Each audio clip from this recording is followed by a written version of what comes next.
और रिजवान के बारे में मैंने उनके करीबी लोगों ने मुझे बताया कि they are against batting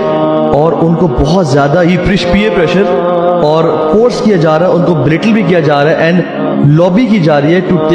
throw them out of the team. क्यों? क्योंकि ये बैटिंग, क्योंकि जब भी देखिए जो लाखों का स्पॉन्सर करते थे अब सभी करोड़ों की स्पॉन्सरशिप आ गई है, तो it's all about money and बहुत से लोगों ने कॉम्प्रोमाइज कर दिया, बट ये इन दो लोगों ने और कुछ और भी एक दो हैं, ज्यादा नहीं, तो उन्होंने स्टैंड लिया हुआ है और पूरी टीम मिली हुई है कि इनको किसी तरह निकालो ताकि पैसे पंप हो पाकिस्तानी क्रिकेट में और ये रुकावट बने हुए हैं। इस क्लिप में वाज़ेह तौर पर अगर आप लोगों को समझ आई हो तो ये ताहा इब्ने जलील हैं, इनका यूट्यूब का चैनल है, वहाँ पर ये पॉडकास्ट करते हैं और उस पॉडकास्ट के अंदर इन्होंने ये वैसे मतलब मौलवी साहिब हैं, इस्लामिक टॉपिक्स को कवर करते हैं ये, तो इन्होंने अपनी उसी पॉडकास्ट के अंदर बाबर और मोहम्मद रिजवान के बारे में ऐसा कुछ बता दिया है इन्होंने कि शायद मतलब कोई और इस बारे में कभी बात ना करे। ये एक पुरानी बात है, मुझे पहले भी पता है इस बात का। ये आज से कोई 2 साल पहले भी ऐसा ही एक सिनेरियो चला था, 2023 के वर्ल्ड कप से पहले भी एक ऐसी चीज़ सामने आई थी, लेकिन उस वक्त चुपचाप हो गई थी। लेकिन अब ये जो अंदर ही अंदर कहानी चल रही है बाबर और रिजवान के खिलाफ, एक बहुत बड़ी साजिश चल रही है, तो उसी साजिश के तहत ये सब कुछ हो रहा है जो ताहा इब्ने जलील बता रहे हैं। तो ताहा इब्ने जलील ने डिटेल के साथ बताया कि उनके किसी पर्सनल बंदे ने, उनके करीबी मतलब जो बाबर और रिजवान के करीबी बंदे हैं, उन्होंने बताया है कि उनको इस चीज के लिए फोर्स किया जा रहा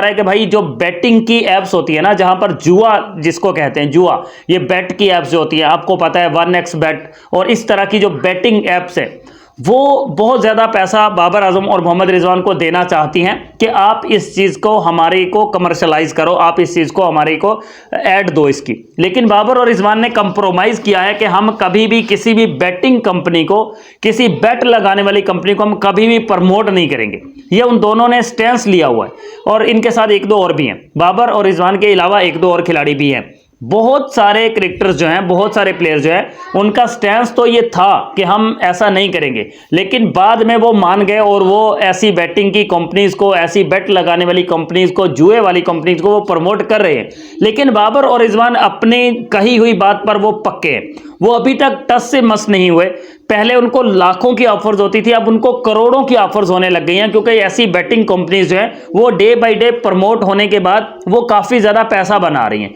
उस पैसे को वो डबल ट्रिपल करने के लिए बाबर आजम पर और रिजवान पर पैसा वो लगाना चाहती है। और पाकिस्तान क्रिकेट बोर्ड भी बाबर आजम और इनको थोड़ा बहुत मुतमिन करने की कोशिश करता है कि भाई कोई मसला नहीं है, आप ऐड करो। बिकॉज पहली इस वीडियो का ताल्लुक भी पिछली वीडियो से जो अभी मैंने अपलोड की है, उस वीडियो के अंदर भी मैंने बताया कि पाकिस्तान क्रिकेट बोर्ड बहुत ज़्यादा रेवेन्यू जनरेट करता है इन्हीं प्लेयर से, और बाबर और रिजवान जो है ये इस चीज़ को एक्सेप्ट नहीं कर रहे। वो कहते हैं कि भाई हमने बैटिंग, जो बैट लगाने वाली कंपनीज हैं, इनको हमने स्पॉन्सर नहीं करना, बस नहीं करना तो नहीं करना। वो अपने स्टैंस पर बिल्कुल परफेक्ट खड़े हुए हैं। कुछ प्लेयर्स जो हैं वो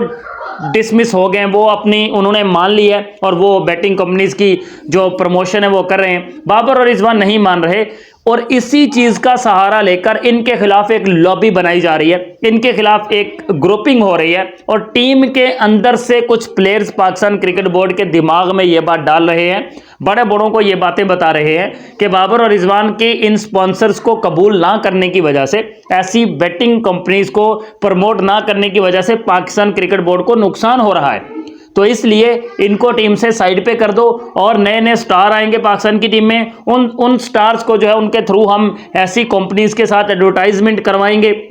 और फिर पाकिस्तान क्रिकेट बोर्ड जो है वो पैसा जनरेट करेगा। ये बातें इस तरह की पाकिस्तान क्रिकेट बोर्ड के अंदर जो एक लॉबी है उससे निकल के ये बातें आ रही है। ये ताहा इब्ने जलील ने बताया है, मैं नहीं कह रहा हूं। उन्होंने अपनी उस पॉडकास्ट के अंदर, उस लाइव स्ट्रीम के अंदर उन्होंने इस पर डिटेल के साथ बात की कि बाबर और रिजवान जो है वो अपनी जगह से नहीं हिल रहे। वो कहते हैं कि भाई हमने जो कह दिया था हम वही करेंगे, हम कभी भी ऐसी किसी भी कंपनी को प्रमोट नहीं करेंगे। तो ये बाबर आजम के लिए एक बहुत बड़ी अचीवमेंट है, एक बाबर आजम के लिए, रिजवान के लिए एक बहुत बड़ी सलाम का मुकाम है कि उनको हम सलाम करते हैं कि भाई आप लोगों ने अपने आप को जो एक जगह पर रखा कि हम गलत काम नहीं करेंगे, तो वो नहीं कर रहे, वो गलत काम नहीं कर रहे। लेकिन इसी चीज़ के लिए उनके खिलाफ साजिश हो रही है, इसी चीज़ को लेके बाबर और रिजवान के खिलाफ साजिशें हो रही हैं, टीम के अंदर साजिशें हो रही हैं, उनको टीम से निकालने के लिए साजिशें हो रही हैं। और सुनने में ये आ रहा है कि इसीलिए आहिस्ता आहिस्ता उनको टीम से दूर किया जा रहा है। अब T20 से बाबर और रिजवान को साइड लाइन कर दिया गया है ताकि हम कोई 2-4 सीरीज खेलेंगे, कोई 1-2 नए खिलाड़ी हमारे सामने आ जाएंगे, फिर उन खिलाड़ियों के थ्रू पाकिस्तान क्रिकेट बोर्ड और ज़्यादा पैसा बनाएगा। हालांकि ऑलरेडी बाबर के थ्रू मैंने पिछली वीडियो में बताया कि 7 अरब रुपया सिर्फ बाबर के through Pakistan cricket board last 2 years में कमा चुका है, सिर्फ स्पॉन्सर्स के थ्रू। बाकी और जितने पैसे बाबर के थ्रू कमाए होंगे वो अलग होंगे। जो स्टैट्स मेरे सामने थे वो मैंने आपको बताए। तो अब ताहा इब्ने जलील के बताने के मुताबिक बाबर और रिजवान के खिलाफ टीम के अंदर साजिशें हो रही हैं और उन साजिशों के बाद बाबर और रिजवान को टीम से T20 से ड्रॉप कर दिया गया है और आहिस्ता आहिस्ता साइडलाइन उनको करने की कोशिश की जा रही है। बाकी कुछ भी हो जाए भाई, मैं तो अपनी जगह पर अभी भी कायम हूं कि बाबर को टीम से ड्रॉप नहीं किया जा सकता पक्का कभी भी। हो सकता है टेम्परेरीली उनको ड्रॉप कर दिया जाए, कुछ रीजंस की वजह से उनको टीम से साइडलाइन कर दिया गया हो, बट पक्का बाबर को टीम से कभी ड्रॉप नहीं किया जा सकता।